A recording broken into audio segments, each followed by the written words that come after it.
అలసిన మీ శరీరానికి శక్తి, బలం, ఆరోగ్యం కావాలా? Second shilajit resin.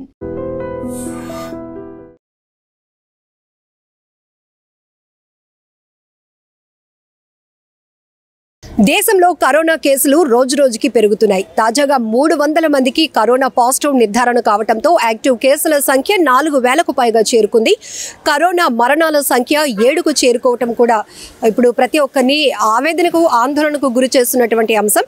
అయితే కోవిడ్-19 రూపాంతరం చెంది కొత్త మ్యూటేషన్స్తో, కొత్త లక్షణాలతో వచ్చినప్పటికీ కూడా అంతగా భయపడాల్సిన పరిస్థితులు అయితే లేవు. ప్రస్తుతానికి ఇప్పటికే ఆరోగ్య శాఖ అందరినీ, అన్ని రాష్ట్ర ప్రభుత్వాల్ని అలర్ట్ చేయటంతో రాష్ట్ర ప్రభుత్వాలు కూడా అదే స్థాయిలో అప్రమత్తమై వైద్య ఆరోగ్య శాఖ ద్వారా అన్ని సూచనలు చేయటమే కాదు, జిల్లా స్థాయిలో, మండల స్థాయిలో కూడా హాస్పిటల్స్లో అన్ని కోవిడ్కు సంబంధించి ట్రీట్మెంట్ అందించడానికి ప్రత్యేకమైన వార్డులను కూడా సిద్ధం చేశారు. ఇక ఏపీ వరకు వస్తే 2 కేసులు ఫస్ట్ నమోదయ్యాయి. కడపలో 1, విశాఖలో 1.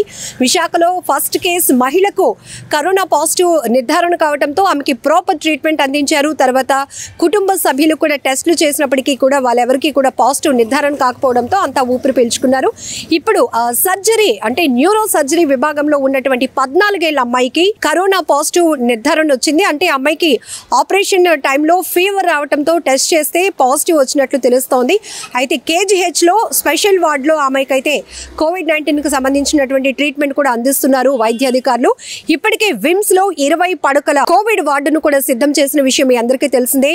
వైద్యులకు సంబంధించి పీపీ కిట్స్ కానీ, లేకపోతే ఆర్టీపీసీఆర్ టెస్టులకు సంబంధించి కానీ, అలానే కోవిడ్ ఒకవేళ పాజిటివ్ వస్తే కనుక ట్రీట్మెంట్ అందించడానికి కావాల్సినటువంటి అన్ని ఏర్పాట్లు కూడా సిద్ధం చేశారు. మరొక వైపు తెలంగాణలో కూడా 4 పాజిటివ్ కేసులు నమోదు కావడంతో తెలంగాణ రాష్ట్ర ప్రభుత్వం కూడా అలర్ట్ అయింది. ఇప్పటికే పబ్లిక్ అయితే కనుక అన్ని రాష్ట్రాలకు సంబంధించినటువంటి ప్రజలకు ఒక నిర్దిష్టమైనటువంటి సూచనలు కేంద్ర ఆరోగ్య శాఖ చేస్తోంది.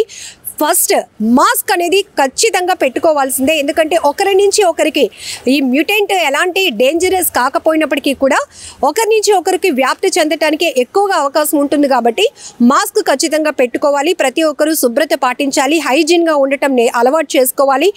సోషల్ డిస్టెన్స్ కూడా, అంటే మరీ దూరం పాటించాల్సిన పరిస్థితులు ఇంకా రాలేదు, కానీ క్లోజెస్ట్గా, నియరెస్ట్గా ఉండేటటువంటి ప్రాంతాల్లో, ఎక్కువగా క్రౌడ్ ఉండే ప్లేస్లో, జన సమూహం ఎక్కువగా ఉండే ప్రాంతాల్లో ఖచ్చితంగా ప్రతి ఒక్కరు మాస్క్ అయితే పెట్టుకోవాలి. కానీ అలాంటి జన సమూహాలు, క్రౌడ్ గ్యాదరింగ్ ఎక్కడా లేకుండా కూడా ప్లాన్ చేసుకోవాల్సిన అవసరం ఉందని కూడా చెప్తున్నారు. మరీ ముఖ్యంగా చిన్నపిల్లల్లో ఎక్కువగా జ్వరం వచ్చి తగ్గకపోయినా, లేకపోతే గర్భిణీ స్త్రీలు కూడా చాలా జాగ్రత్తగా ఉండాలి. వీళ్ళు ఏంటంటే ఎక్కువగా త్వరగా ఎఫెక్ట్ అవ్వడానికి అవకాశం ఉంటుంది. చిన్నపిల్లలు, గర్భిణీ స్త్రీలు, వృద్ధులు వీళ్ళు బేగా ఎఫెక్ట్ అవుతూ ఉంటారు కాబట్టి ఫస్ట్ వీళ్ళు మాత్రం చాలా జాగ్రత్తగా చూసుకోవాల్సిన బాధ్యత ఉంది.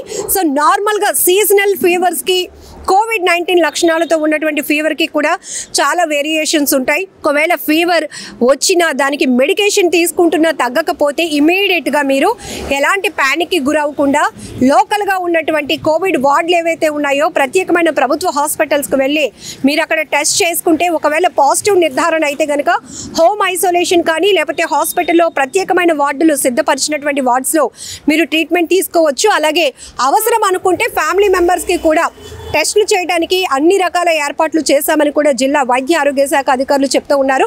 ఇక విశాఖలో ఇది 2వ కేసుగా చెప్పొచ్చు. మహిళకి మొదట పాజిటివ్ రాగా ఇప్పుడు 14 ఏళ్ల అమ్మాయికి పాజిటివ్ నిర్ధారణ కావడంతో కాస్త ప్రజలు ప్యానిక్లోనికి వెళ్ళినా భయపడాల్సిన పని అయితే లేదని కేంద్ర ఆరోగ్య శాఖ సూచిస్తోంది. ఈ మ్యూటెంట్ లక్షణాలు అయితే అంత భయంకరమైనవి అయితే కాదు. అలాంటి గతం అనుభవం మనం కోవిడ్-19 సిచ్యువేషన్లోకి అలాంటి పరిస్థితులు గుర్తు చేసుకొని ప్యానిక్లోనికి అయితే వెళ్ళొద్దు. కానీ ప్రతి ఒక్కరూ అలర్ట్గా, జాగ్రత్తగా ఉండాల్సినటువంటి అవసరం ఉంది. ఎందుకంటే రోజు రోజుకి మనకి ఉత్తరప్రదేశ్ కావచ్చు, ఢిల్లీ కావచ్చు, తమిళనాడు కావచ్చు, లేకపోతే ఇలా ఏపీ, తెలంగాణలో ఇలా అనేక రాష్ట్రాల్లో పాజిటివ్ కేసుల సంఖ్య అంతకంతకు పెరుగుతుంది. అయితే కేంద్ర ఆరోగ్య శాఖ చెప్తోంది ఇప్పుడు యాక్టివ్ కేసుల్లో ఎక్కువగా కేరళలో పాజిటివ్ కేసులు ఎక్కువగా నమోదు అవుతున్నట్టు. సో ఈ నేపథ్యంలోనే కేసుల సంఖ్య పెరుగుతున్న కొద్దీ ప్రజల్లో ఆందోళన ఎక్కువ అవుతుంది. కాబట్టి ఆ రకమైన ప్యానిక్ అయితే వద్దు, కానీ జాగ్రత్తగా పాటించండి, మాస్క్ పెట్టుకోండి అనే సూచనలు అయితే చేస్తోంది. ఖచ్చితంగా సోషల్ డిస్టెన్స్ కూడా మెయింటైన్ చేయాలి. జన సమూహాలు ఎక్కువగా ఇప్పుడు ఫంక్షన్ సీజన్ కాబట్టి వెళ్తుంటే జాగ్రత్త వహించి మాత్రం వెళ్ళండి అని కూడా అధికారులు సూచిస్తూ ఉన్నారు.